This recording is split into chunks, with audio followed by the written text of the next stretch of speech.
leading the way, averaging a team-high 27 per game this postseason, the third most in a single postseason in franchise history. DeAndre Ayton making his own history this postseason, shooting nearly 71% from the field. That's the highest field goal percentage in a single postseason in the shot clock era. And then there's Chris Paul, who continues to be a floor general, leading the team in assists per game. His assist to turnover ratio this postseason is the fifth best in the last 40 years. All right, so we have a lot to choose from. So, Nick, who is the most valuable as far as the success of the Suns is concerned?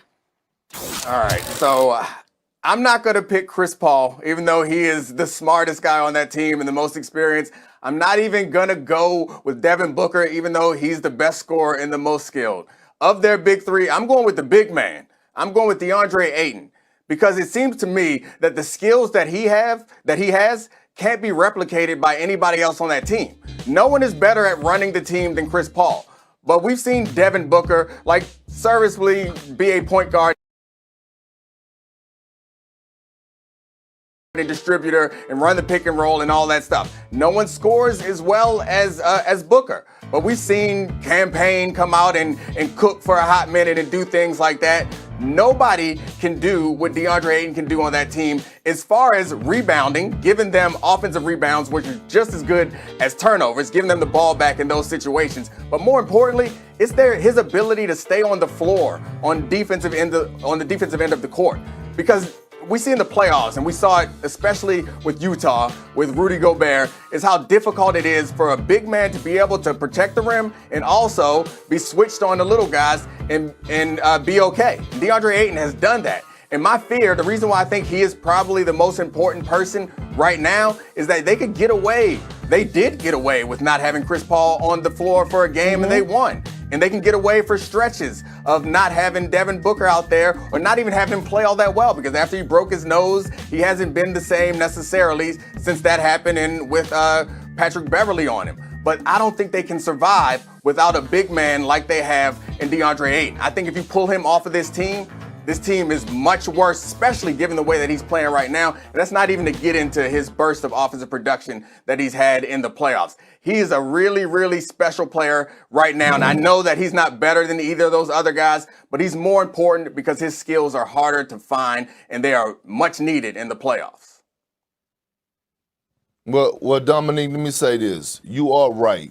He is a skilled big man, and I'm a huge fan of DeAndre Ayton. I love what he has done in this postseason for us anchoring the defense on the defensive end of on the defensive side of things, and what he's provided offensively. Nice touch around the basket. He's a lob threat at the basket. He has great footwork. He has it all, in my opinion. And no one ever questioned his skill set.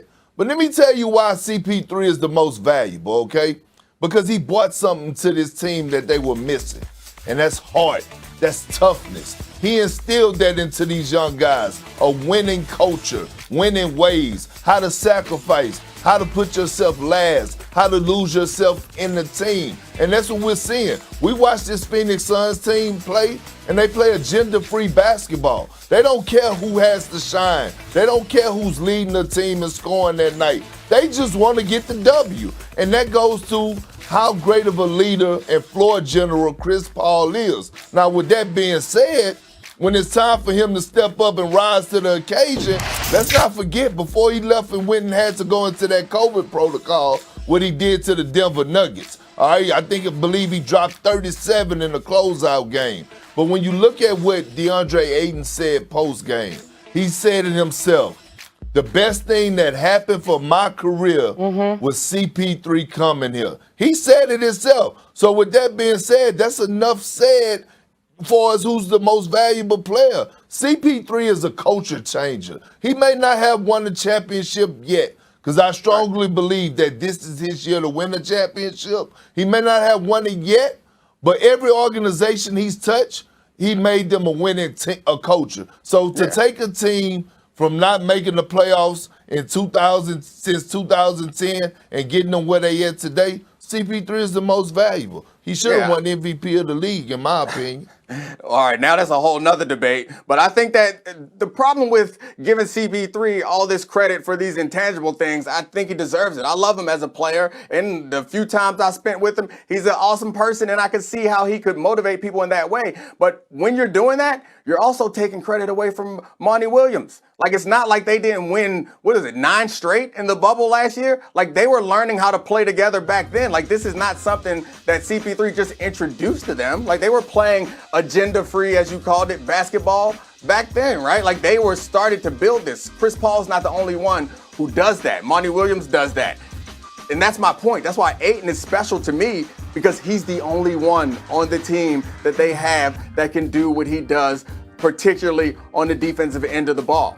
And his screening, I know it's not something that people want to talk a lot about, but the assists off the screens, like, that is a valuable thing that it seems like no one else on that roster can do or does do nearly as well or consistently as DeAndre Ayton. And you brought up the last series.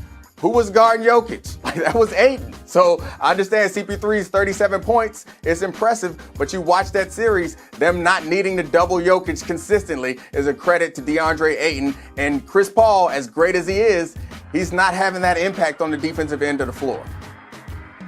Are you serious right now? Are you really serious right now? Look, Dominique, listen.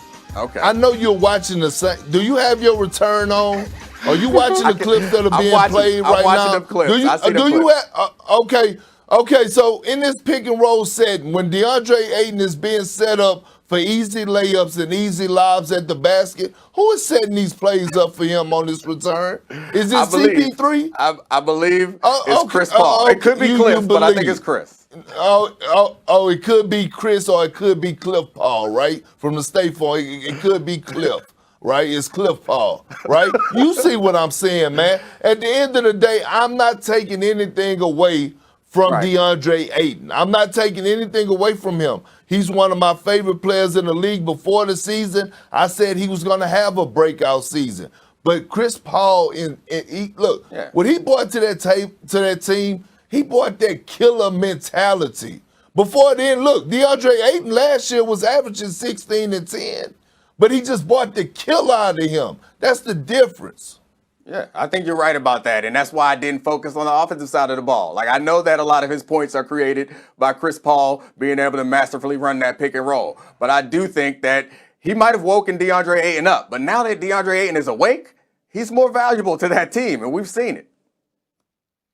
All right, well, only one game away from advancing to the finals as far as the Suns are concerned. And historically speaking, teams that are up 3-1 in a series have a 95.1 chance of winning. So things are looking good for CP3, DeAndre Ayton, and the Suns. All right, guys, let's keep it moving. We still have a lot more to get to right here on First Take. Jason Kidd will be the next head coach of the Dallas Mavericks.